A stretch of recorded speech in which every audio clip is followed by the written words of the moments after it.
Good morning ulit mga karambo. Mayroon tayong isang panoorin ha. Ito galing sa ating Secretary of Defense India confirm confirms BrahMos missile delivery from India en route to the Philippines. Ito sa kanila to. Balita to ni PTV Philippines. Filipino to ha. Kasi yun, English yun eh. Ito PTV. Atin to. Ito totoo talaga. To, panoorin natin ha at mag-comment, suggestion, opinion.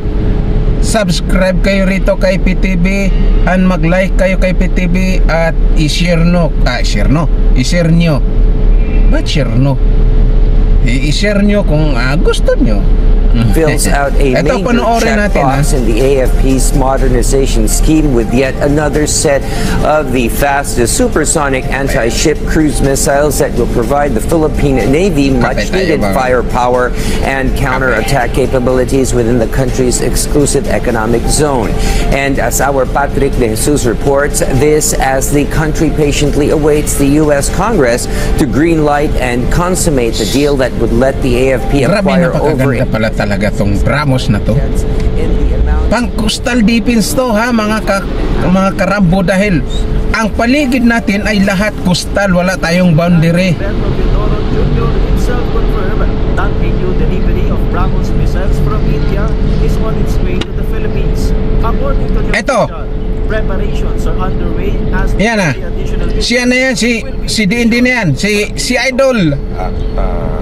Si Idol kailangan natin Chiduro. Next president supersonic cruise missile. Malay mo, next president. 290 to 400 kilometers and can be launched from land, ships or submarines. In April of last year, the first batch of BrahMos missiles arrived in the country, with government eyeing to purchase 3 batteries under an agreement signed by India and the Philippines in 2022 worth 18.9 billion pesos. The BrahMos missiles are also expected to be part of Balikatan Exercises 2025 alongside the Nemesis missile system deployed by the U.S. to the Philippines. The Armed Forces of the Philippines has recently acquired the BrahMos Coastal Defense Cruise Missile System, and the Nemesis is a similar capability. So as we're working to ensure our interoperability, I think it's natural that we would bring a light capability to exercise alongside the Armed Forces. Grabe mga karambo. Lumakas ng Pilipinas capabilities that we do not have. May kumukontra ba sa ano natin? So with the presence of the Nemesis, we are also intending to train that in conjunction with the BrahMos with our BrahMos system. These are capabilities that will expand our kailangan kulang pa to ha mga karambo ha. Meanwhile, it's not the Philippines, hindi but the sapat yan para Chinese sa government atin. that should be blamed for alleged xenophobia, according to Teodoro. This amid continued harassment by Chinese ships in the West Philippine Sea and their comments against the Philippines' steps to strengthen its defense. Hindi dapat natin idamay ang taong bayan ng China dito sa ginagawa ng diktadorya ng Chinese Communist Party na nanira ng goodwill at anumang trust and confidence na dapat meron ang mga tao sa China dahil sa kanilang interes na manatili sa poder. Kababayan ng Chinese. Ito mga sundalo lang kasi ang mga nito mga Chinese Coast Guard. Espionage. Teodoro fired back. Anong capability natin? Pero yung mga Chinese, natin malaman kung ano nangyayari doon sa loob ng bansa nila? Ang interest natin, yung ginagawa nila sa West Philippines. Hindi na mabilang ang dekada ng Chinese dito sa atin. Sila yung sila yung nagpapaasinso ng bansa natin dito. Pwede ba mag-espia isang tao? Alam mo kung bakit? Mo pa lang alam na nila yung ginagawa mo. May SM kaya? Sinong nasa basic SM ang nagdadala ng nagagawa niyan? Malaking wala. Indonesia's Defense Minister Shafri Shamsuddin also visited the Philippines. Among the topics discussed during his courtesy visit on Teodoro was the deepening of defense cooperation between the Philippines and Indonesia. Patrick ito lang yung mga sundalo from the National TV for a new gusto and nilang better kukunin yung Pero yung dito sa atin ngayon na mga lalo na mga Filipino citizen na sila, mga ganung babae to. May mga sariling mga tahanan na sila rito. Ang babait ng mga Chinese. O ngayon, anong masasabi nyo mga karambo dito sa DND confirmed BrahMos missile delivery from India en route to Philippines? Anong masasabi nyo? Ako, ang opinion ko rito, suggestion ko rito, paramihin. Kailangan 1,000. Tumbasan natin kung gaano karami yung mga ballistic ng mga kalaban natin. Itumbasan lang natin tong China. Ilan ang ballistic nila? 5,000 ba? 4,000? O ilan? Hindi ko sigurado ha. Ay, ito naman baka ibasin niyo ako na bilangin mo mabuti. Ang bilangin mo doon sa Chinese. Ballistic plus ang nuclear nila almost 1,000 na yata. Ang nuclear nila ha na missile. O sige, kung mayroon tayong 5,000 na ganitong BrahMos, hindi lang BrahMos, kahit basta pang intercept, tulad ng Nemesis 1,000 na dito nandito na sa Pilipinas yung Nemesis na 1,000. Basta 1,000. Kung gusto mo 1,000. Dami na yun ha. Dito na. Ngayon, mayroon kang 5,000. Tumbasan mo pa yung jet fighter nila. Kasi ang jet fighter nagbibit-bit ng mga long range missile yan. Kung mayroon silang 500 na jet fighter, tutumbasan mo rin dyan sa BrahMos na yan. Ilan na ang jet fighter? 500. Dagdag ka ng 500. Kailangan mayroon tayong 5,500 na missile pang interceptor. Intercept plus mga barko nila. Ito guys, magandang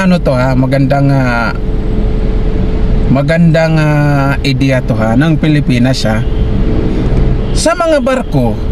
Pwede itong pang intercept itong mga BrahMos. Kasi ang mga barko pag nawalan ng signal, hindi na makakaditik yan Ang maganda yung igamit, alam mo kung ano? Galing din sa US yan, na bomba na yan. Yung bunker buster. Yun, dala-dala ng jet fighter yun. Pero ang jet fighter naman kasi guys, papasok yan hanggat hindi na-detect ng signal. Babagsak siya ng bunker buster sa mga malalaking barko. Yakang-yaka. Kayang-kaya ba? Ganon katindi. Yan ang suggestion ko guys. Isa rin yan sa suggestion ko, na maka-provide din ng Pilipinas ng bunker buster para yung mga isla na tinatayo dyan sa China, paligid ng Pilipinas, pwede natin wasakin yan guys, mga karambo, para maalis sila dyan. Nagkakampo sila dyan Pag yan ang nawala sa kanila, yung mga tinayo nilang isla, paralyzed na mga yan guys, mga karambo. Paralyzed na yung bansa na yan pag yan nawala sa kanila, yung mga nandyan sa islang paligid sa atin. Totoo lang. At atin lang mga guys, ready rin natin yan. Kasi sa totoo lang, ramdam ko ngayon hindi lang hindi lang China, mayroon pang Vietnam na gusto ring umapak dyan sa territorial natin. Mayroon ding Malaysia. Kaya bandang huli, wag nating anuhin na i-expect na China lang ang didigma sa atin. Yung Vietnam, yung Malaysia, dahil mayroon ding teritoryo tayo doon na agawan din, gusto rin nilang angkinin. Pangalawa, itong Taiwan, nagkalapit ang Taiwan at Pilipinas. Baka naman papasok din ang Taiwan pag hindi sila makuha ng China, papasok dito sa atin yung Taiwan. Ang Taiwan matindi na ngayon yan, hindi na basta. Kaya nilang dumigma. Ano sabi nila? Kahit hindi sila matulungan ng malalakas na bansa, Amerika, para kaya na nila. Ibig sabihin, nagsisikrito yan ng misil lang naman talaga eh. Wala nang iba eh. Misil ang pangdigma at saka mga jet fighter. Wala na iba. Ano, tao? Tambakan mo ng tao? Isang tira lang yan sa mga kalaban. Ubos yan. Kaya ngayon wala na. Itago mo na yung tao mo. Dahil pag yan ang binungad mo, wala kang kwentang leader. Pinapatay mo yung mga tao mo, diba? Gayahin yung Amerika at saka Israel na kailangan walang mapatay, walang malagas sa mga sundalo. Mahalaga ang buhay kaysa misil, kaysa mga gamit, diba? O ano, Karambo? Hanggang dito na lang. This is Pinoy Rambo, over and out.